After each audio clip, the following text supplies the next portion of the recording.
Are we supposed to repeat? Yay! Coding. Oh, that's good. So you gotta Good place. do that. I agree. Arkansas. Hey. Thank you, Allison. Always the teacher, right? Always the teacher. Good morning, everybody. Morning. Welcome to the Microsoft Innovation and Policy Center. We are delighted to convene this very important conversation on computer science and equity, and around sort of state policies that work. You can follow, of course, this conversation on Twitter at the hashtag for this event, MSFTCSED. And speaking of Ed, my name is Ed Engel. I'm Managing Director of Government Affairs here at Microsoft. You know, this is part of a series that we have here in our DC offices that sort of talks to the intersection of technology and policy, and we welcome your participation in today's event, and we hope to see you at future at Microsoft sessions. You know, employing talented graduates in the computer science field is vital for Microsoft and frankly thousands of companies worldwide to innovate. However, many employees find a shortage of individuals with skills needed to fill the computer science related jobs. And the private sector, like companies like Microsoft, is creating. You know, this is due to a number of barriers. One is high school graduation standards related to computer science, the lack of teacher preparation and high quality computer science courses, and frankly, the inequity of access to computer science courses, among other factors. You know, for example, less than 2% of AP students this year took the AP computer science exam. Less than 2%, with only 28 states today, as we speak, counting computer science toward graduation requirements. It's easy to see why students simply don't pursue the computer science field. Also, there's a troubling gap in the computer science participation among females and students of color. This year, only 22% of students who took the AP computer science exam were female, 9% were Latino, and less than 5% were Black. This is why Microsoft has made closing the computer science education gap a priority, beginning with advocating for states to make computer science count for credits toward high school graduation. Our goal is to highlight some of the successes to date in making computer science count, while also focusing on what we all have to do to do better in the future. Look, I want to thank our all-star panelists here today with us, including our moderator, Richard Lane, who is the Education Director at the National Governors Association, Pat Young-Prodditt from Code.org, a great partner of ours, Jennifer Zinth from the Education Commission of the States, who's written a terrific paper on this that you'll hear more about. And I especially want to thank Anthony Owen, who traveled here from Arkansas to share Governor Hutchinson's terrific story on advancing computer science in his state. Now, I should note that I have witnessed Governor Hutchinson's computer science story firsthand. Last year, when I saw that candidate Hutchinson was actually running campaign ads talking about his plan to bring computer science to every high school in Arkansas, that got my attention. So when he was elected as governor in November, I decided to fly down to Little Rock and attend his inauguration along with my colleague Terrence Herron over there. That we did, and I must say it was a very cold day in January, but yet Governor Hutchinson in his inaugural remarks made computer science and bringing it to every high school a major priority. And within days, as Anthony knows, he was taking action on that promise. And you know, I am somebody who grew up in rural West Tennessee, only 25 miles from Mississippi River, which is next door practically to the state of Arkansas. And I can truly appreciate the magnitude of the actions that Governor Hutchinson has taken and will be taken in this area. It will truly change lives and the economic future of Arkansas. To kick off this morning's program, allow me to introduce yet another Arkansan who is passionate about computer science and helping to change lives, Congressman Rick Crawford. Congressman Crawford is working closely with Governor Hutchinson on his computer science initiatives and has particular understanding of how impactful computer coding can be in smaller rural schools. So please join me in a warm welcome with Congressman. Thank you.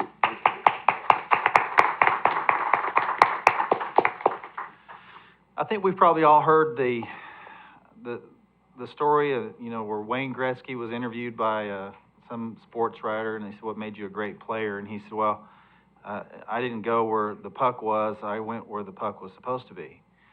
So I don't know how Governor Hutchinson will feel about me saying that, equating him to Wayne Gretzky. He might take that as a compliment. I certainly mean it that way. Governor Hutchinson went where the puck is supposed to be. And he built his campaign on that and empowering the state of Arkansas, starting at the very basic level, and that is in our schools, to say this is where the future lies, and we want to position Arkansas to realize the potential that we have here. Now, a lot of people are, we tend to be a little bit shy of technology. I know in my experience, I was not one of the first people to adopt technology as it's developed. But I've sort of changed my perspective because, it's like the treadmill theory. The last one on is usually the first one off. And so I think it's important that we recognize the value that technology plays in our lives, but also where it comes from, how we develop it on an ongoing basis, and who's going to be left standing as new technology is developed and old technology is discarded. And who wants to be the new Silicon Valley? Well, is East Arkansas, my district, are we going to be the next Silicon Valley? I don't know, I hope so, but we're a step closer because our governor recognized the value of empowering, and I think it's interesting that you use the word computer science and equity, because I see this as a great equalizer. And in rural communities like the one that I represent, technology is critical. And you don't think about it, but agriculture relies heavily on technology. And in fact, on the way over here, I was texting a friend of mine that is a farmer back home, and he and I have been friends for a long time. And I was trying to get a handle on that first iteration of the software that was a Microsoft-based software that John Deere used and introduced to map their fields and to integrate every one of their implements from the planting to harvest, so that you could track everything that took place in that field and better manage and more efficiently manage and use those resources, and it's a bottom line issue. I think it was Field Doc, but there's been several iterations since then because that goes back well over 10 years. And initially there was some resistance because farmers were a little scared. The mean age of a farmer in the United States is somewhere in the neighborhood of 55 years old. And so the challenge is, how do we get young people to recognize the need for farmers, and how do we make it attractive to them, because we're so technology driven and we don't think about agriculture as being a technological field. It certainly is. And Arkansas, I think, is well positioned to address that because we have economies of scale in terms of agriculture production, and now we have the building blocks for technology in our education system. And you combine those two, and I think that you have a recipe for some success that we have not seen to date in our state. And I look at the map there. We're not alone, but we're certainly out in front. We tend to look at states certainly like California as cutting edge on technology, and some other states that should be, Texas, no surprise there. But Arkansas, I think, has come a long way, and to your point, Asa didn't waste any time in fulfilling that promise. And so he's leading the way for our state, and I think garnering some real positive attention. And so the point is this: I had a meeting with some venture capitalists that we brought in not too long ago. It's been about a month ago, back in my district. And these are some folks from California looking to invest in agriculture because they see great potential. And so they said, well, we'll look at Arkansas. Why do you think they came to Arkansas? I think it's the pairing of not only the agricultural potential there, but the technology potential that exists there. And so they want to invest in places like Arkansas. And they see fields like agriculture as an opportunity, as a growth market for technology. And so we're very encouraged by that. And I think we're going to continue to see more of that. So it's no accident that Arkansas is positioned the way it is, but it comes from leadership. And so I want to recognize the folks that made that happen, certainly the governor who had made that the cornerstone of his campaign. And so I appreciate the opportunity to be here and address you just for a little bit, and hope that y'all have a very, very good discussion about how important this is for the future of the country, because we can't continue to look at these technology advances as just coming from a certain geography. I think we all have to play a role, and we can address our own, parochial interests through technology. But the idea that if you build it, they will come kind of a thing, no, I think that's something that needs to be discarded. And I also think that from our perspective in Arkansas, do we want to incubate technology and grow that out, or do we want to wait for technology to come to us?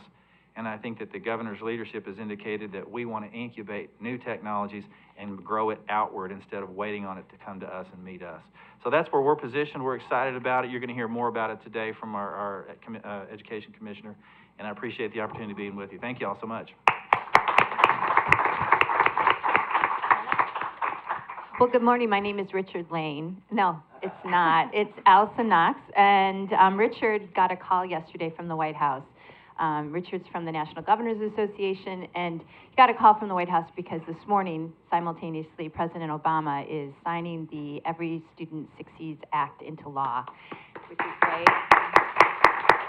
And so he said, Allison, would you mind if I stepped out to that, and could you step in for me? And I said, absolutely. So my name's Allison Knox, and I'm the Director of Education Policy here at Microsoft.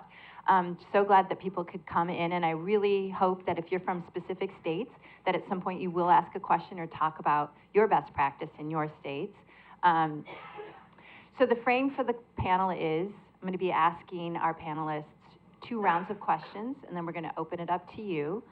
Ed Engel framed, I think, the national statistics really well, so I'm not going to do that.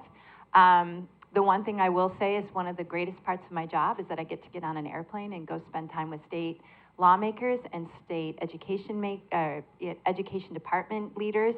And one thing I've learned is there's a lot more we could be doing in our nation's capital to support the great work of states, especially in this new and evolving field.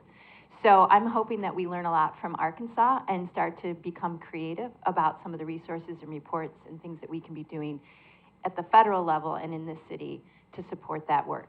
So with that, I'd like to introduce our 3 panelists. We have Anthony Owen, who is the Computer Science Coordinator at the Arkansas Department of Education. We have Pat Young-Pradett, who is the Chief Academic Officer at code.org. And then finally, we have Jennifer Zinth, who is the Director of STEM and High School Issues at the Education Commission of the States. Jennifer flew in from Denver, so thanks so much for that. And Anthony, of course, from Arkansas. Obviously, everybody knows this is National Computer Science Education Week, so this conversation is particularly timely, and we do believe so much of the work will continue to flow to the state level, especially because of our new federal law that's being signed today. So with that, Anthony, tell us about Governor Hutchinson's initiative. What are some of the successes that you've had? What are some of the new laws that he has put into place? And what's getting you excited these days in Arkansas? Well, if you'll allow me a little bit of latitude, I always like to let Governor Hutchinson kind of speak for himself. So I believe we have a video ready to queue up.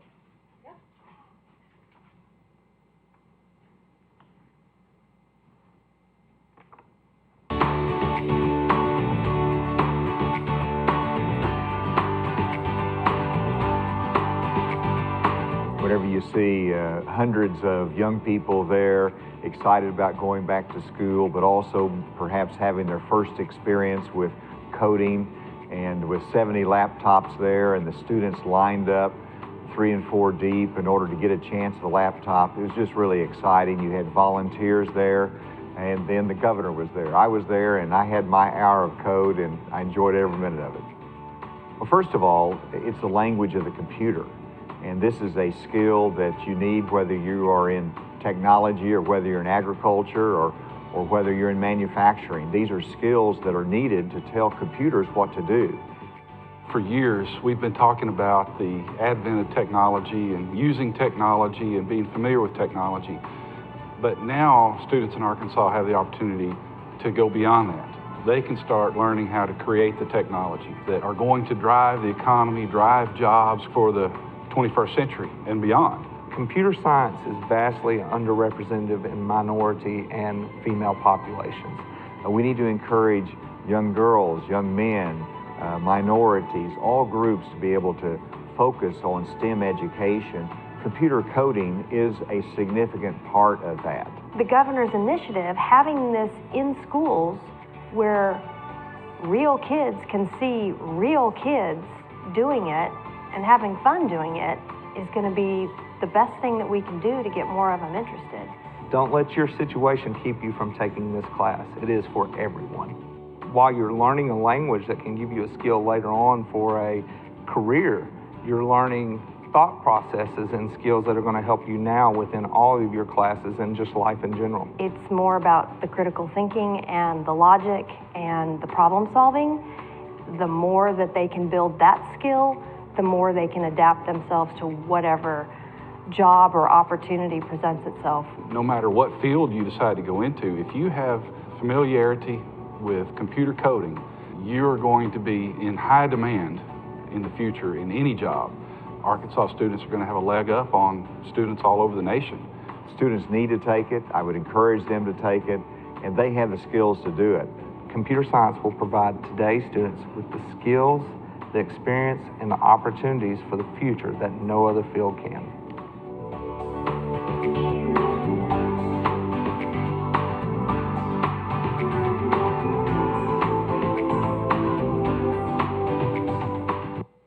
So, speaking to a little bit of the early successes and the policies and laws that have been passed, early on the governor came in and worked with our legislature, garnered bipartisan support, one, to get Act 187 passed through our 2015 session. One thing that Arkansas did with that act, and I think really put us on the forefront of this initiative, is that we required every high school, public and charter high school in the state of Arkansas, to offer a computer science course. And then the department defines which courses meet that requirement. So just by making those courses available to our students, which in a lot of our more rural schools, they were not made available prior to this law, we are expanding expanding the initiative and growing awareness. Whenever we go out and we talk to communities and we put out information that 2 out of every 3 jobs in the state of Arkansas that require computer science background or computer science knowledge go unfilled. And we're talking about jobs that require a little more than maybe an associate's degree. They may not require a full 4-year degree, but they require the skills. And we're talking about good paying jobs within the state of Arkansas that are going unfilled. So I think that Act 187, with the stipulation that that every high school has to offer it, make that available to students, and then within the same act, the legislature established our computer science task force, which is a task force that came together composed of educational leaders, industry leaders, which is a crucial component, because as you're looking to develop this out, you really need to consider your end product. And I hate to talk about students as an end product, but really that's what we're looking at, that when they leave high school, are they a product that industries within our state can use and have the skills that are needed for those industries? So involving industry within the task force, within the standards development, I think is crucial within any of this work, and some of the early work established and allowed for that. So 2 quick follow-up questions. One is, a key piece of Governor Hutchinson's focus was every school had to offer computer science, instead of saying every student is required to take it, which is actually the law in Great Britain today. So why was that? And then the second is, I know you also passed, and we'll transition to Pat, law to support teachers in professional development. So why were those 2 things important? Well, we wanted first the access to be there. And I'm not saying that down the road Arkansas won't reconsider the state graduation requirements to require computer science. That is not a discussion at this point that we are having. We want to build up teacher capacity. We want to build the program properly, and we want to give students that are very interested, and we want to encourage students that are very interested to enroll in these courses. But before we start making it a graduation requirement as a state, I think that we have a responsibility to our students to make sure that we can support that stance. And right now, I feel like we would do a disservice to the industry and many of our students if we tried to make it a graduation requirement at this time. So, and then the other point about professional development, obviously that that is a teacher capacity is going to be the issue that faces, or the biggest hurdle that faces any state that wants to implement this on a statewide basis. And just simply because it's not there. And I, you know, Pat and Code.org, they have a great model that takes existing teachers that are in the field in different subject areas and refits them with the skills and knowledge needed to become good computer science teachers. And you know, that's where our focus is going to be over the next 12 months, is really building up that teacher capacity in a way that we can more fully support face-to-face instruction for more students. Thanks so much, Anthony. Well, that's a perfect transition. Pat Young-Pradit, tell us a little bit about you, your background, Code.org, and the 8 recommended policy areas for the states, as well as what you've been doing for teachers across the country. Sure. Thank you, Allison. Can I have the clicker, I think? Yeah. Hey, folks. My name is Pat. And like Allison said, I lead the academic work at Code.org. And that's not me. That's you, Anthony? That's me, but Okay. we'll go back in a little bit if we need to. All right. So our mission at Code.org is to bring computer science to every single school and every single student in the nation, because we believe that computer science is a foundational subject in the 21st century. So not foundational necessarily for just kids becoming programmers, but kids becoming anything, so any field, and I think that's been echoed already. But there is a problem here, and that problem is that while 9 out of 10, and this was a recent Gallup poll, while 9 out of 10 parents want their kids to study computer science, only 1 in 4 administrators actually say that they offer computer science. And actually, the parent statistic skews even higher for parents and students who are of lower socioeconomic levels. So what that means is students from those levels want computer science even more. The parents value it even more than the parents at higher levels. So that's really important. And this is an issue that Code.org is obviously trying to solve with a lot of its partners. I do want to talk about the policies that support this type of work. Code.org is currently, like Anthony said, I mean, the majority of our work is around building capacity in districts so that computer science becomes a fundamental part of the K-12 menu. This is advancing on its own, maybe, I don't know.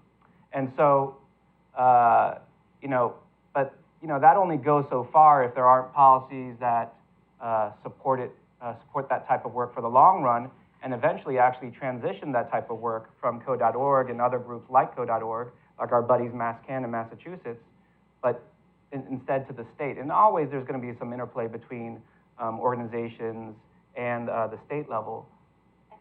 This is advancing. Yeah. But really, you know, for long-term sustainability, the states really have to own this. The districts really have to own it themselves. And so these 8 policies, I'm going to go through them real quick. There are 8 ideas. They can be categorized by 4 different principles. The first principle is clarity. And so with clarity, you see idea number 1, defining what computer science is. Computer science is not word processing. And computer science is not web design, it is web development. And that type of nuance people don't get. And so, you know, what's required here are standards that really reflect what computer science is, K through 12, and frameworks that define K through 12 computer science pathways. We at Code.org, we're organizing the community to create a framework of concepts and practices that inform states as to what kind of standards they should have. And so this is a high-level framework. They're not standards. Other people will create standards. But right now, the states are in a position where they don't even know, like, what they would do to create standards. A lot of states, unlike Arkansas, a lot of states just don't even know where to start. So that's what Code.org is doing, and that's actually one of the handouts on the table out there. It's a framework for K-12 CS education. If you represent a state that wants to be a part of that, that's not a part of that right now, talk to me. So that's number 1, clarity. The second principle is capacity, and that covers ideas 2, 3, and 4. The idea behind that, just as a summary, because you guys should have this document right here that really explains our 8 ideas with a lot more detail than I'll explain right now. But ideas 2, 3, and 4 are about capacity, and it's about increasing the capacity of districts to offer computer science courses. So that means course support, funding for PD, clear and navigable certification pathways. If any of you guys have been a teacher, I mean, certification computer science is crazy. Like, in some states, even you can't even find a policy, and they might actually have a policy. Even the state people sometimes don't know what the policy is. And so clear, navigable pathways, endorsements, incentives for endorsements, et cetera. And then number 4, which is really, really important, and you're going to see that a lot of states actually haven't hit this yet, but it's super important. It might be one of the most important policies here. Creating incentives for institutions of higher education to actually create pre-service pathways. Because, you know, in Arkansas, you know, they're converting existing teachers into computer science teachers, which is wonderful. It's, you know, it's a chicken or egg situation. You have to start somewhere. But eventually you have to be focused on the egg issue, and the egg issue is pre-service pathways for computer science teachers. Number 5 is the principle of leadership. And you have a perfect example here. Anthony Owen is a state-level person designated particularly for computer science. There are a number of states who are doing things around computer science. Unfortunately, they don't have like an Anthony Owen there. They don't have like someone who's dedicated to computer science. It's usually under someone who does STEM or something like that, which is a good start. But like Anthony will tell you, this is a lot of work. And so there needs to be someone who's dedicated. Ideas 6, 7, and 8 are all about sustainability. Number 6 is about mandating that all high schools offer computer science. Number 7 is about connecting it to a core credit like math or science. And number 8, you know, even if a high school considers math or science as a computer science as a math or science graduation requirement, it doesn't really matter much if the state-level higher ed institution doesn't accept it as an admissions requirement. So those are our 8 ideas. And this graph right here shows what's happening in states like right now per these 8 ideas. And as you'll see, like I said, the higher ed incentives, Arkansas is working on that, but a lot of states who are doing a lot of work don't have that in place yet. And really that's gonna be like the key to cementing a strong teacher pipeline in computer science. But this is just wonderful work happening across the states. We'll go to the next slide. And I'll end with a reminder about, you know, of what this is all about. This is a picture of my daughter's kindergarten class, about, you know, 70 or 80 kindergartners. Here she is right here. That's her. She loves coding and computer science. And this is just to remind us of what happens when these policies get enacted. You know, this is an anomaly in many kindergarten classes. You don't see kids learning about pixels or computing concepts. Certainly you don't see 70 or 80 of them learning it at the same time. And I did this activity with them. It was crazy. But, you know, when policies like these are enacted, you'll see this as a normal, where K-12 computer science is fundamental for all students. And then the last slide is just showing kids at the very end, and you'll see the diversity in this group. This is actually an AP computer science class in an average high school in Montgomery County. And this is one of 2 AP computer science classes. It's actually my former AP computer science class that I taught. And, you know, the idea is to get classes like these all over the nation, in Arkansas, Massachusetts, wherever. Thanks. Thanks, Pat. Outstanding computer science teacher. And part of the reason why there are even any girls in that picture is because Pat instituted a new club in that high school to attract specifically girls to get into computer science. And that was, what, 5, 6 years ago, and now he's one of the nation's leaders. So it's great to see that, see the exponential effect. So with that, one of the policies that Pat brought up is getting computer science to count as a math or science credit. And Jennifer Zins has published this new, it's a study, it's a document, it's a report about the various states and the different ways that they've made computer science count as a math or science credit. And for anybody who's interested in state policy, this is a fascinating read, because I'm telling you, there's an incredible array of ways that they have made it count. And Jennifer's going to speak to it, and, but do tell us a little bit also about what is ECS, or the Education Commission of the States. Sure. So when I describe to people what my job is, like, I'm away from Denver, they say, oh, well, you work in DC, right? I'm like, not exactly. We're a 50-state nonpartisan organization. It was established 50 years ago at about the same time that the first ESEA was being authorized, because states didn't have a single hub to go to learn about what other states were doing. And the concern was the states were going to reinvent the wheel 50 times over again as they tried to adopt their education policies. So we provide reports such as the computer science report that you may have gotten outside. We convene states to learn from one another and also learn within states, bringing together state team leaders. We research, so the memo or the report that you saw actually came from a question that came from a governor's office a year ago at this time. On a daily basis, I receive questions from governor's offices, state legislatures, state boards of education, education agencies, higher education folks, and they all want to know how many states are doing blank, or how are states doing blank, or what does the research say? And so the report that you saw is from, as I mentioned, the governor's office. They wanted to know how many states allow computer science to count as a high school graduation requirement, not whether it's mandated for high school graduation, but can it count? And so our numbers differ a little bit from code.org, but I went into the state statutes or regulations where high schools establish their where states establish their high school graduation requirements. And at that time, we found 14 states that required computer science to count as a math or science or foreign language high school graduation requirements. But the devil's really in the details. It gets a little bit tricky as soon as you get beyond that level, because in some states it can only be a math credit, some states it can be math or science. And Texas is actually the only state at this time that allows computer science to count as a foreign language requirement, but they do have some stipulations about that.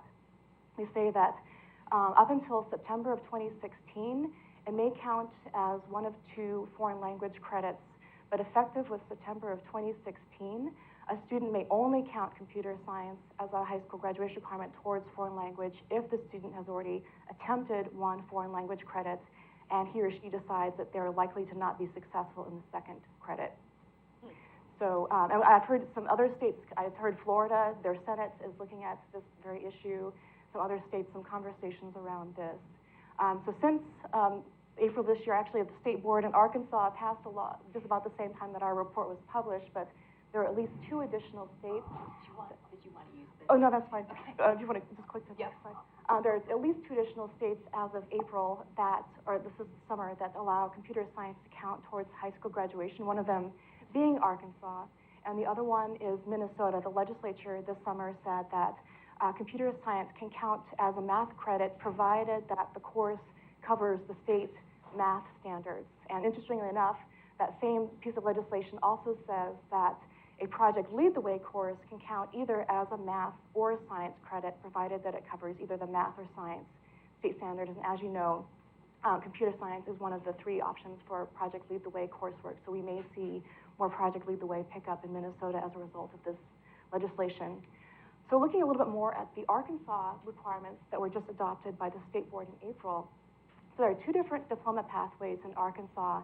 The primary one is called SMART Core, and there are 16 courses or credit hours in the general core that students must complete. And as you can see here, for mathematics, students must either complete these 4 credit hours, or option 2 is 1 computer science plus 3 math credits from that column on the left. The general core is the next slide, and as you can see here, students must complete 4 credits, Algebra 1, Geometry, and 2 additional credits, or 1 computer science and 3 math from the column on the left. A similar story for science credits in Arkansas. You go to the next slide. Under the SMART Core, there are 3 lab credits required, or 1 computer science and 2 lab credits. And I understand that biology must be taken by all students regardless of whether they choose a computer science option or not. And a similar story for the general core students. Going to the next slide. 3 units again, 1 biology and 1 physical science, or 1 computer science, and 2 units from the option on the left. So as you can see, they're really taking seriously the opportunities for students to use computer science for fulfilling high school graduation requirements. But as Pat mentioned, you know, that's good, but we also need to think about post-secondary institutions, because so often students who have their sights set on post-secondary are taking high school courses with the hopes of entering a 4-year institution. But generally, institutions aren't recognizing computer science, or they're not mandated by their state to recognize computer science and fulfilling those admissions requirements. However, the Lieutenant Governor in California issued a letter to the University of California. There's an academic senate that helps determine the what are called A through G requirements in California. And A through G refers to the subject areas. I think A is history and social sciences, B is English, C is math, and so on through the different subjects, and G is electives. And so these are the common admissions requirements for the CSU systems and the University of California institutions. But computer science isn't specified to fulfill math or science at this time. So the Lieutenant Governor issued a letter. There are numerous co-signatories, including folks in Silicon Valley, from school districts, from students, including some of the student senate members, district leaders, a whole array of people who have a voice in this issue. And he's saying that, if you could advance to the next slide, that graduation requirements, admissions requirements are critical to districts in determining the courses that are offered and are recognized for high school credits. But when computer science isn't part of the A through G curriculum requirements, students may not take as seriously options of completing computer science, and districts may not take as seriously the option of offering computer science to high school students. So he says, we respectfully request, and BORS is it's an acronym I can never remember, but the Board for Academic Standards adopt new standards for the mathematics C requirements to accommodate academically rigorous computer science courses. So basically saying, Academic Senate at University of California, please take it under consideration, since California is one of the 2 states where districts are not mandated to award math or science credit, but are authorized to award math or science credit for high school computer science courses. So, bring it back. Great. I mean, what the Lieutenant Governor did in California is such a clear sign of how leaders are now seeing all of these barriers at the state level and yet going right ahead and leading. And this is, Microsoft signed this letter eagerly, so did a bunch of other technology companies, because if you stop and think about it, it doesn't make any sense to make sure that kids take computer science, get credit for it for high school, and then walk into college and probably have to take it completely again to get some credit, costs more money, and it also doesn't give the student incentive to take it in the first place. So Anthony, talk a little bit about leadership and why that can make such a difference in this state policy work, as well as any of your advice for any of the federal policymakers or influencers in the room. Sure. Well, if we can back up for one. Here, you do it. This side. Okay. We'll just run back here real quick. You know, I was asked to talk a little bit about early success, and first of all, I want to invite anyone who has a question about computer science. I shared a FAQ document out on the table with everyone. That is really kind of in the weeds type information that's more for our schools and our local district leaders. However, I think that many of the questions that policy leaders from other states and as you're looking at implementing this, I think many of those questions can be answered there. But we have a wealth of information on our ADE website, so I'd invite everyone to go there. But when we talk about early successes and what leadership means for this initiative and just a positive attitude from the top end, this is a prime example. Last year in 2014-15, we had 1,100 students signed up across the state of Arkansas in computer science courses. And those courses that were identified as computer science or entry-level computer science courses, that was part of our task force work. They're the ones that identified those courses. We looked at the similar courses for this current school year, and we have, actually the numbers are slightly over 4,000 because we missed one class. You see right at 4,000 students. So you're talking about a 260% growth in a matter of 1 year. And really, you know, from year to year, and really, it wasn't even a full year that it took to do this. You know, the governor was elected last November, came into office in January, and started implementing policies, and he said, I want this done this August. And we said, yes, sir, and we started looking to how to best accomplish his vision on both a short-term basis or a short-term vision, and then expanding that out in the long term. While we have had successes, we also have many opportunities for growth. And this is a key statistic that I go back to and I talk about, and this is really my concern as a policy or a state leader in this initiative. That and I see in 2014 we had about 80% male and 20% female enrollment in our computer science courses. We moved the needle slightly this year through our initiative, and we moved that to about 74 and 26%. This obviously should be about 50-50. So a lot of people ask, well, how are you going to close this gap? And we think that a crucial component of closing this gap is making computer science available K-8 first. This is looking at high school. Well, by the time a student has reached high school, those stereotypes have been developed of who goes into computer science. And it's very hard to move that needle at that point.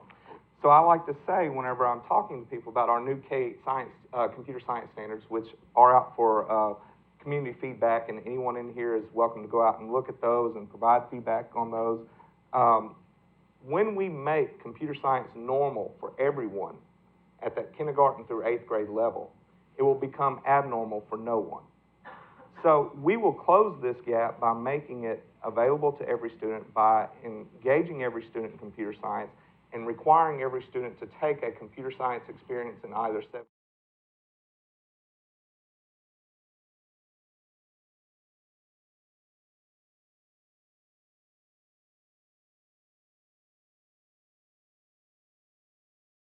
Whether they want to take a high school level course.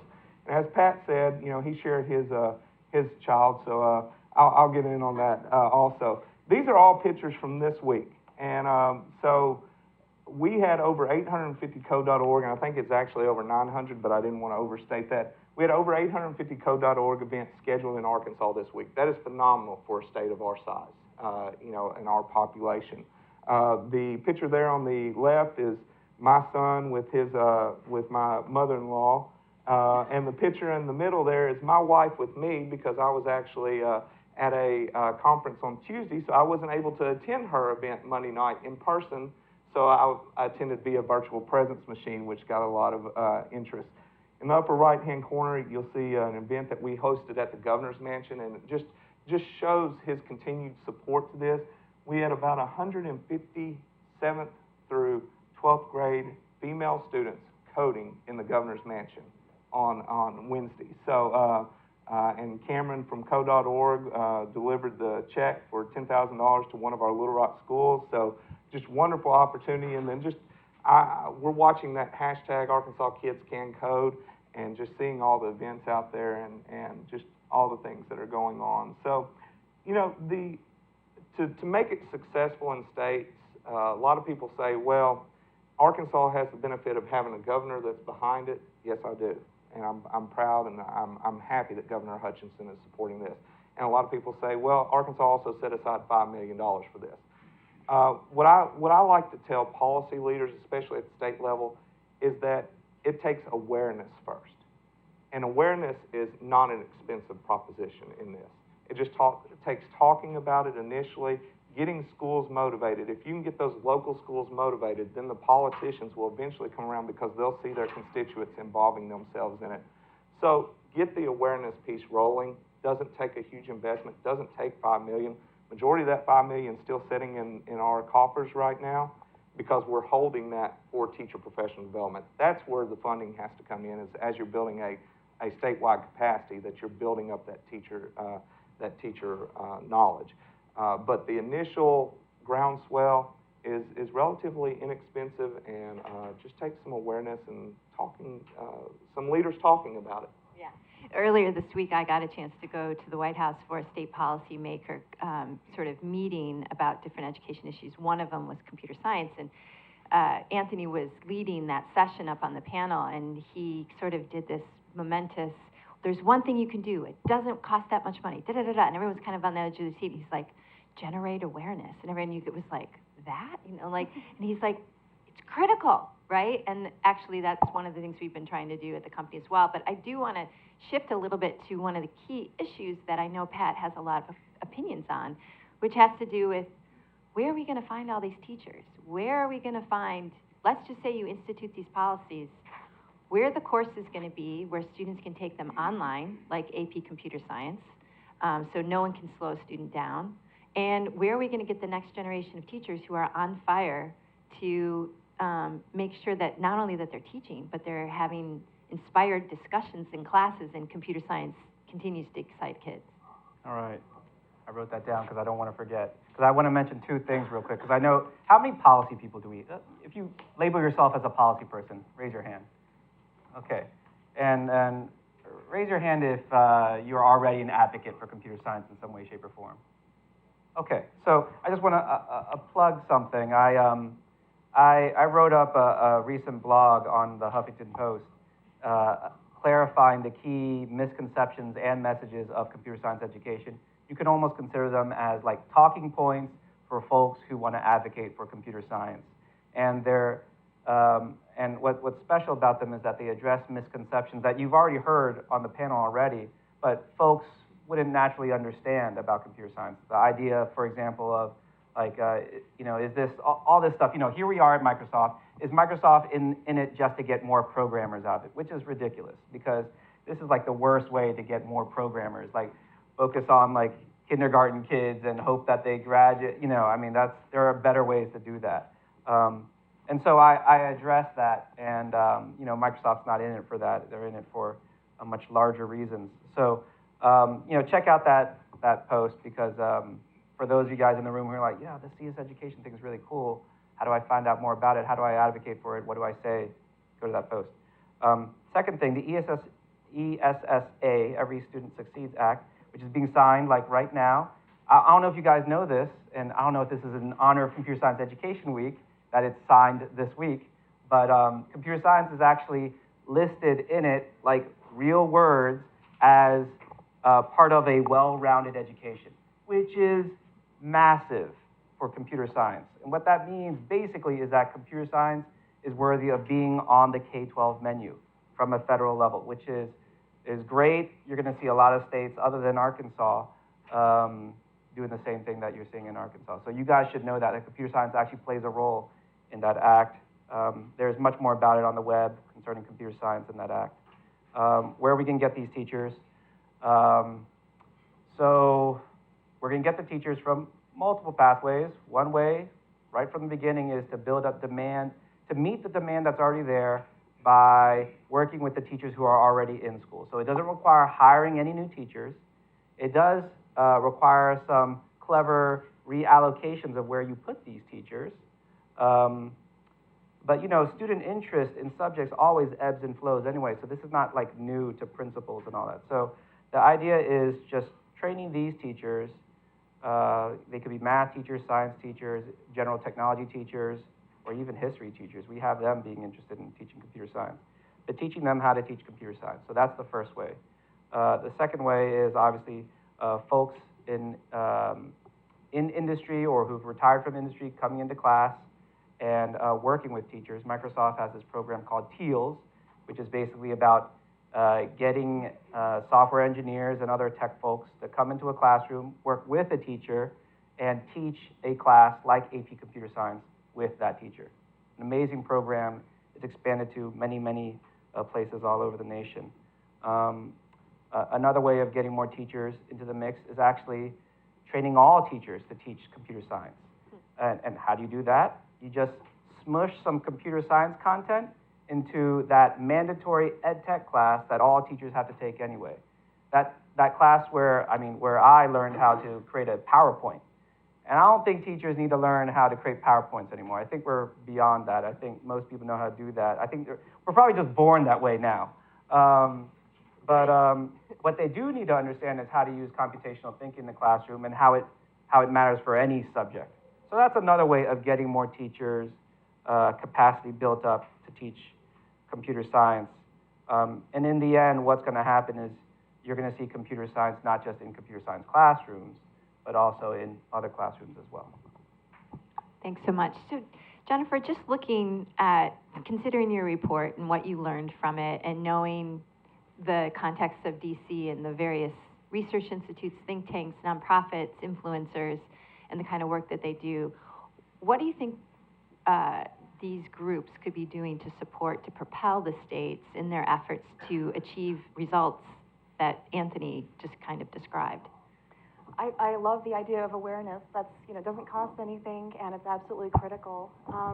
Another thing that I think we need to think about is existing programs such as advanced placement and dual enrollment. I'm thrilled that Arkansas was the state that chose to elevate computer science to the level it has, because I've already been pointing to Arkansas for many years as a national model for advanced placement policies. Unlike many other states, they have a comprehensive advanced placement policy that requires teacher training, provides incentives for students, covers test fees, requires AP already to be offered in every high school in the state. And so allowing computer science to integrate into those existing policies is wonderful. And as Allison mentioned, my work is not just STEM, but also high school. And of all the high school topics, from graduation requirements and assessments and other things that I cover, dual enrollment is the issue that I've done the most work on over the last 2 years or so. And it's a very, very hot issue for states right now. I last updated our 50-state dual enrollment database in February of this year, but I've gotten numerous comments and questions from states where they said, we changed our regulations this spring, can you please update your database so we have a gold star and we look wonderful? So I'm actually in the process of updating that as we speak, and that'll be going live, I believe, next week. But in terms of how we're going to get more teachers to teach these courses, dual enrollment does offer opportunities for states where a post-secondary faculty member can offer a course either at the college or at a high school, or through a blended model in partnership with a high school instructor, or online, or a high school instructor can be qualified as an adjunct faculty member to deliver the course. And so as we're seeing dual enrollments take off in many states, for example, I think in Montana, the number of dual enrollment course enrollments increased 200% just over the last 2 years. Integrating computer science into dual enrollment course offerings can get students not only a leg up on getting high school credit and post-secondary credit for computer science, but even seeing themselves as potentially a major in computer science or related field once they enter post-secondary. So two areas for states to consider and for folks here in DC to be thinking about as they talk to their constituents. Can I share a stat about? Of course. Yeah, it segues from what Jennifer was talking about. So the College Board ran some data, and they discovered that high school students who take computer science, AP computer science, female high school students who take AP computer science are 10 times more likely to major in computer science in universities and colleges. Blacks and Hispanics are 8 times more likely, and actually white males are just 5 times more likely. So the fact offering AP computer science at the high school level has a bigger impact on underrepresented groups than the groups that are already represented in computer science majors. So that's why it's significant to have dual enrollment and to have a robust AP program. Yep. Satya Nadella, our CEO, just announced about a month ago that we're expanding our TEALS program, which is that co-teaching AP computer science. Normally it's AP, sometimes it's intro. We're expanding it by 5 times with a new $75 million commitment. So we're all in programmatically. Also in terms of advocacy, we're really engaged with the state's policymakers, and then philanthropically as well. I could ask them questions all day long, as you can probably tell, because I'm like this. But now I want you to ask questions. And Aisa in the back has a microphone. So just raise your hand and ask anything you want. Oh, no. But it's a terrific conversation, and I appreciate every one of yours coming.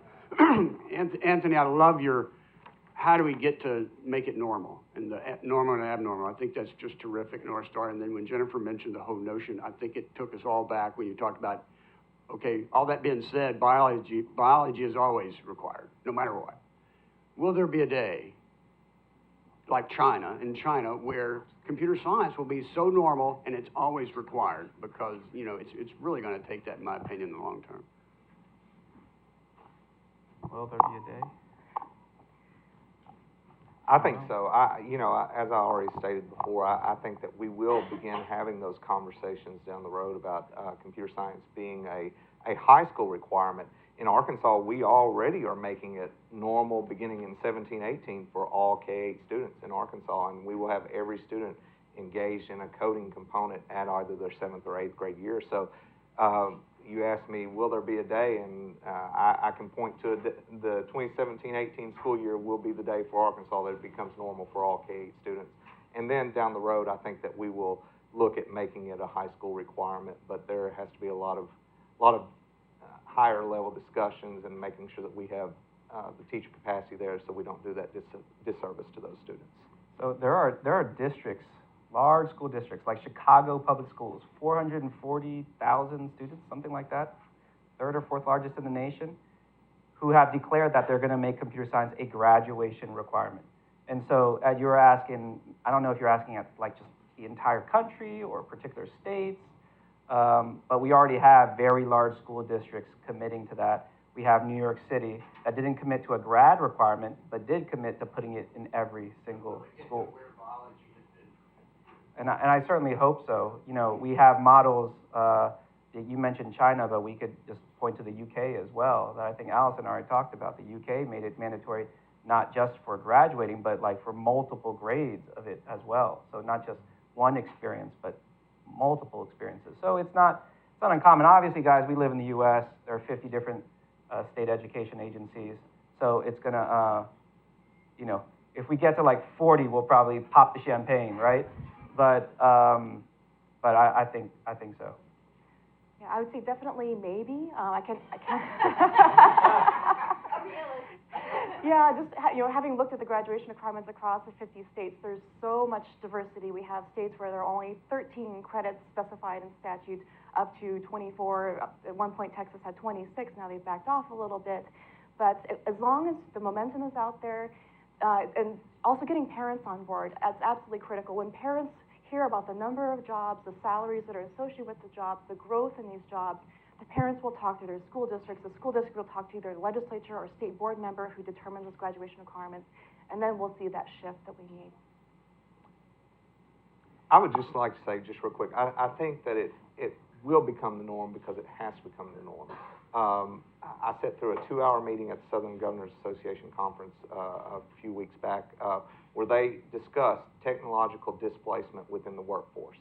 And what are we going to do? What are our states going to do? And I sat there and listened to it for a while, and finally I just said, well, Arkansas is embracing that technological displacement by preparing our students to fill those jobs that will be eliminated, but they'll go into new areas. So I think it will become the norm because the economy will eventually demand that it becomes the norm. It's sort of interesting, even though, as I sit here, I don't have a picture of a child coding this week, but I took computer coding my senior year in high school in East Lansing, Michigan. And I learned the basics. I think it was basic at the time, right? So it didn't scare me. I ended up working at Microsoft, right? But obviously my job is not a coder. Point being that today, that course and all courses having to do with computer science does not exist. And so a group of students, young girls, are advocating that they bring it back. So and of course, happen to be working with them maybe part-time on that. But point being is that we also need to look at, when we talk about set up a new norm, we also need to look at different kinds of advocates. And I think students are often overlooked as our greatest champions because frankly, they love doing this stuff, right? And they want it. And sometimes I think the adults might be getting in the way. So that's just a comment from the Midwest, I guess I should say. Jim, did you have a question? Here, tell us who you are.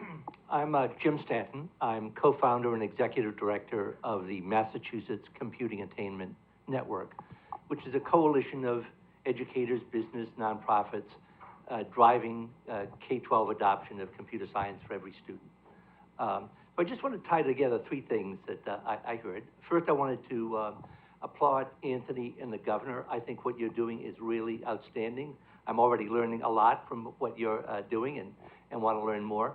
I think you're spot on with your strategy for it's all about K-8. The sooner we get to there, then it's going to be equal. I mean, there's work to do between now and then, but that's the winning strategy, I think. The other thing we're learning in terms of teachers is that, I want to come back from it. The other thing that Anthony said was public awareness. And we added a tagline, public awareness for demand generation. So we see this as being, if we can create demand, that's going to help us really drive this. And that ties into what Pat was saying about how do we get enough teachers to do this. So our experience in Massachusetts is we've had about 600 teachers trained, K to 12. Our goal for this year is another 1,000 teachers. But already we're beginning to sense a real buzz around this.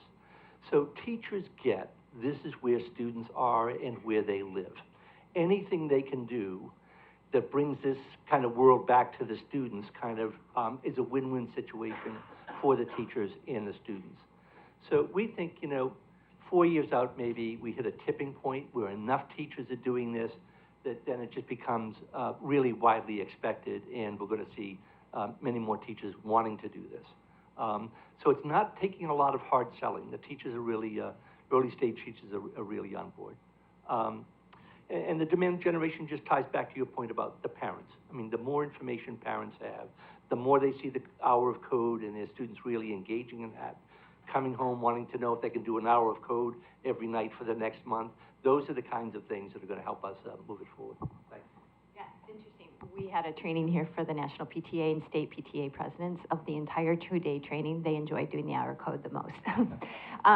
Kumar, would you mind sharing some thoughts from the White House about what the initiatives are going on there in our meeting tomorrow, and just some of your broad vision? And just tell us who you are and what you do. Yeah, my name's Kumar Garg. It's nice to see friendly faces around the room. I work for the president on science technology policy. I work for the president's science advisor, and I lead education efforts. And it's great to see so many folks that we've been relying on for all this help. I will say that we've been, the president's been sort of talking about the importance of CS education for a couple of years. When code started to go around and try to have a lot of tech leaders do that amazing video a couple years ago, we were part of that. And then last year, the president did an hour of code and wrote Move Forward 100. He actually became the first president to write a line of code. So I think this is like one of those things where I think broadly we've been trying to say that this is really important. I think the big thing that we're trying to figure out now is how do we start to line up policy to make this more impactful on the ground. And so we've been working with a lot of the federal agencies to try to figure out what are places where federal policy can, whether it's the Department of Education, the National Science Foundation, others, where it can really provide states and locals on the ground the flexibility, the tools to sort of drive adoption, drive high quality adoption, to have a really strong equity story. Because I think, if you sort of look at other major STEM subjects, some of their penetration rates are 60 to 70%, and they're very skewed when it comes to, which schools have large numbers of minority kids, or whether women are taking them and that sort of thing. So I think like CS, without a strong policy and partnerships push, has a big equity question that will quickly sort of rise up. So if we're at 25% of schools now, I think like barring nothing else, maybe you get to 50%.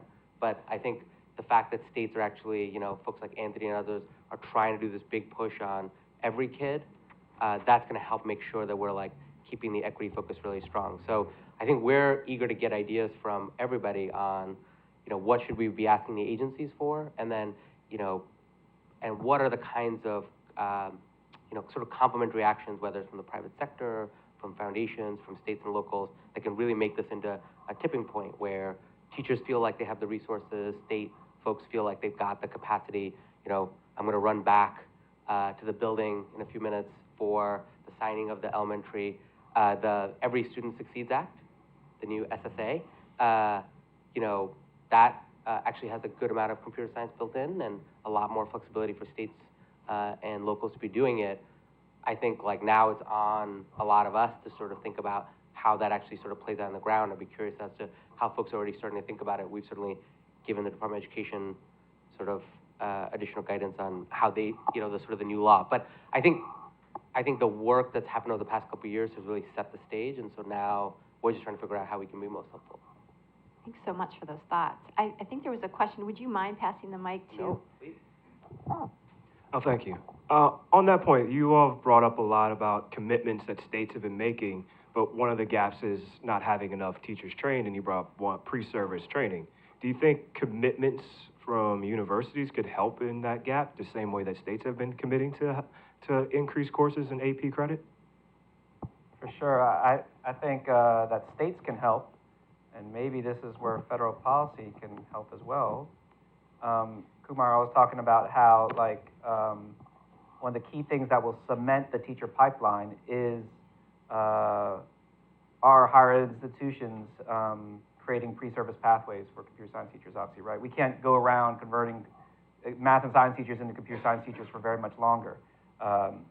So one way to make this happen is for the state level to provide incentives to the higher ed institutions to offer these types of programs. Because I know firsthand, I work with a lot of these higher ed institutions. They want to do something, they understand it, but sometimes the financial incentive isn't there because they're like, okay, I can allot a teacher, a professor, I can provide this time, and but then only 5 teachers might apply to this program, or maybe I'll get 70 teachers to apply to the program, but really, all of them need some kind of financial incentive to be able to participate. And there are a lot of issues like that. I think if states just say, hey, look, you know what, we're going to incentivize computer science because we see it as a high need area, which is, by the way, not new to education. I was part of a high need wave of science teachers 15 years ago,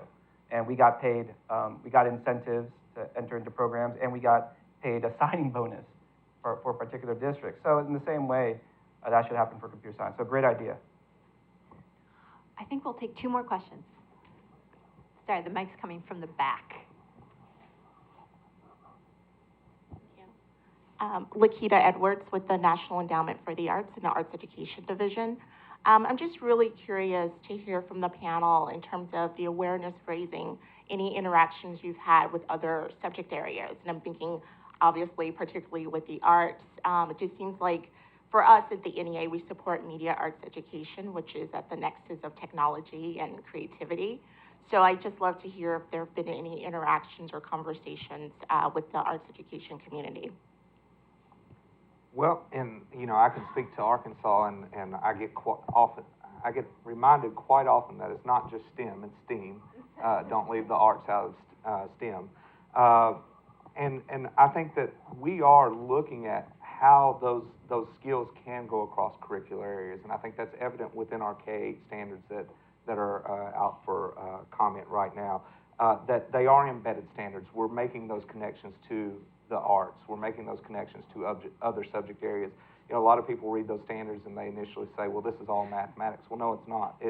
This goes, the thought processes, the analytical thinking, problem solving goes cross-curricular. So, yes, I think it's very important that we make it normal within all subject areas and part of that thought process. And that's really what we're asking our K-8 teachers to do. We're not asking our kindergartner teachers to teach C++. We're asking them to make the connections to computer science within what they're doing every day. Well, one of the things I'd have to add to this is if you haven't done the Hour of Code, definitely go to code.org and pick one of the tutorials and try it. And some of the most popular tutorials are the ones where students can design something of their own. And I get that feedback quite often. So tying those 2 worlds together makes a lot of sense, partly not just for industry, but because that's what the kids want. So great question. One more, way in the back, someone who has probably been very patient with me to give them the microphone. Tell us who you are.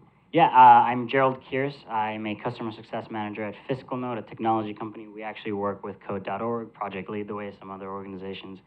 2 quick questions. On average, across disciplines, do we see computer science students overperform students in other disciplines? And I think the second question is, what role does after-school programs play in computer science education?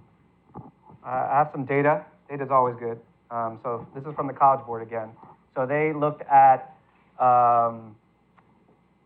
students who take AP Computer Science versus students who don't, and subsequent performance on the AP Calc test. And they show that there's a strong correlation between students who take AP Computer Science before they take AP Calc and doing better on AP Calc. So that's just one data point right there. I'm sure there are many. In fact, issues of like transfer are like the holy grail in education. Like you learn a little something here and then it helps a little something else here. And that's just one little data point. I'm sure there are many other things. Your second question of after-school clubs, I mean, it's an ecosystem, right, folks? Code.org, we work with groups like Black Girls Code, Girls Who Code, et cetera. Google's CS First. I mean, these groups are working with kids who are in schools who can't get computer science during their school day. But in schools where they do have computer science in the school day, these after-school clubs are actually driving more participation to those classes. So they're a vital part of the whole ecosystem. Okay, I want to take a minute to thank all of you, but before I do that, I want to encourage every person in the room to find someone you don't know and have a conversation with them. Get out your business cards, because this takes a whole village to make a movement, and you're a part of it. That's number one. Number two, I really do hope you're going back to your offices with something new, something tangible that you can think more about. And you are welcome to reach me or people at Microsoft at any time for questions or more information about the issues or what we're doing at the company. But Anthony, thank you for your leadership, your hard work, your 24/7 availability, your commitment back to your state. And tell Governor Hutchinson we look forward to having him for one of these policy forums. Will do. Thank you for having me. Yeah, and Pat, you know, I knew you were an AP computer science teacher, and I'm just so excited by the work you're doing. Thank you so much for being here. I know that you're swamped. He's actually off to an Apple store after this to do an hour of code. Don't worry, he will be at a Microsoft store. And then Jennifer, all the way from Denver, and the great work that you're doing, and we just hope to leverage your work more and more as you write more reports about computer science education at the state level, so thank you. So could you all help me?